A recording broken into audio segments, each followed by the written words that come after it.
En mettant à part les applications pratiques qui, généralement, lorsqu'elles peuvent se produire, viendront bien plus tard, les découvertes mathématiques peuvent être plus ou moins riches en conséquences théoriques. Le plus souvent, celles-ci nous demeurent inconnues, aussi complètement inconnues que les ballons incombustibles l'étaient pour les hommes qui découvrirent pour la première fois la composition chimique de l'atmosphère du Soleil.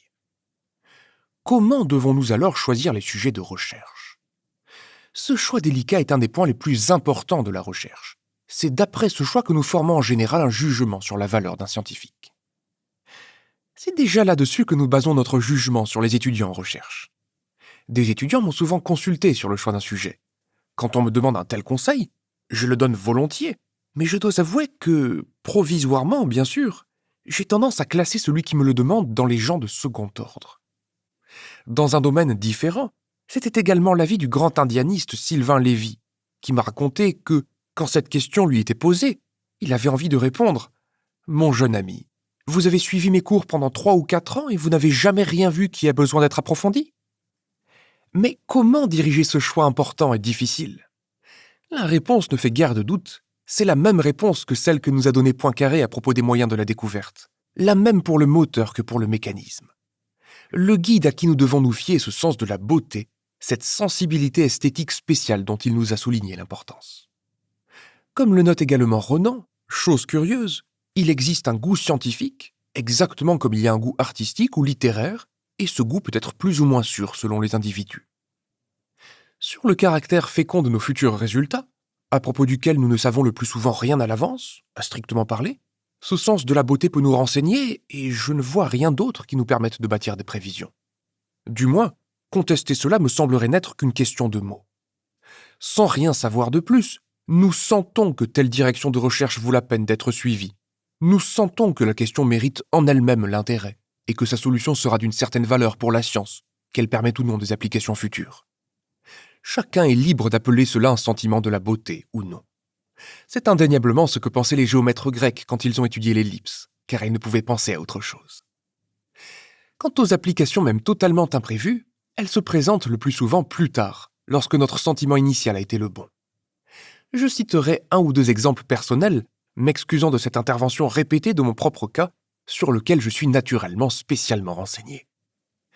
Quand j'ai présenté ma thèse de doctorat à son examen, Hermite me fit remarquer qu'il serait très utile de trouver des applications. À ce moment-là, je n'en connaissais aucune. Or, entre le jour où je remis mon manuscrit et celui où je soutins ma thèse, j'appris qu'une importante question avait été proposée comme sujet de prix par l'Institut. Et il se trouvait précisément que les résultats de ma thèse apportaient la solution de cette question. Je n'avais été conduit que par le sentiment de l'intérêt du problème, et il m'avait mené dans la bonne voie. Quelques années plus tard, étudiant à nouveau le même genre de questions et ayant obtenu un résultat très simple qui me semblait élégant, je le communiquai à mon ami le physicien Duhem. Il me demanda à quoi cela s'appliquait.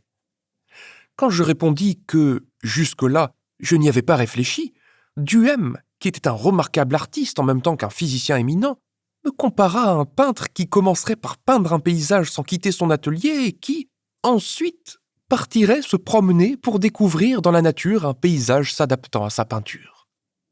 Ce raisonnement me parut correct, mais en fait, j'avais raison de ne pas me soucier des applications. Elles vinrent plus tard. Quelques années avant, en 1893, j'avais été attiré par une question d'algèbre sur les déterminants. En la résolvant, je ne soupçonnais pas qu'elle pût avoir un usage défini, me contentant de sentir qu'elle méritait l'intérêt. Et en 1900 parut la théorie de Friedholm, pour laquelle il se trouvait que le résultat obtenu en 1893 était essentiel. Des faits de ce genre, extrêmement surprenants, je dirais même ahurissants, concernent la marche extraordinaire de la physique contemporaine. En 1913, Élie Cartan, un des premiers d'entre les mathématiciens français, pensa une remarquable classe de transformations analytiques et géométriques en relation avec la théorie des groupes. Aucune raison n'apparaissait à cette époque pour envisager spécialement ces transformations, sauf leur caractère esthétique. Or, 15 ans plus tard, des expériences révélèrent aux physiciens des phénomènes étonnants concernant l'électron. Ils ne purent les comprendre que grâce aux idées que Cartan avait eues en 1913. Mais on ne peut guère donner un exemple plus typique de cette notion qu'en citant le calcul fonctionnel moderne. Quand Jean Bernoulli chercha au XVIIIe siècle quelle était la courbe le long de laquelle un petit corps pesant tomberait de A en B dans le laps de temps le plus court possible, il fut forcément attiré par la beauté de ce problème, si différent de ce qui avait été attaqué jusque-là, bien que présentant visiblement une analogie avec les problèmes déjà traités par le calcul infinitésimal. Seule cette beauté avait pu le tenter. On ne pouvait soupçonner de son temps les conséquences que le calcul des variations, c'est-à-dire la théorie des problèmes de cette catégorie, entraînerait pour l'amélioration de la mécanique à la fin du XVIIIe siècle et au début du XIXe. Bien plus étonnant encore est le sort de l'extension donnée à cette conception initiale au cours de la dernière partie du XIXe siècle, surtout sous la puissante impulsion de Voltaire.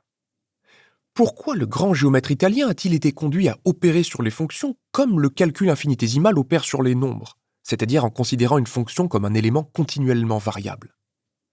Uniquement parce qu'il se rendait compte que c'était une manière harmonieuse de compléter l'architecture de l'édifice mathématique, exactement comme un architecte voit qu'un édifice sera mieux équilibré si on y ajoute une aile. Il était déjà possible d'imaginer qu'une création harmonieuse de ce type pourrait aider à résoudre des problèmes concernant les fonctions jusque-là considérées d'un certain point de vue, mais que ces fonctionnels, ainsi qu'on a appelé cette nouvelle conception, puissent être en relation directe avec la réalité, voilà ce qu'on ne pouvait considérer que comme une simple absurdité. Les fonctionnels semblaient être une conception mathématique essentiellement et complètement abstraite. Or, c'est précisément l'absurde qui s'est produit.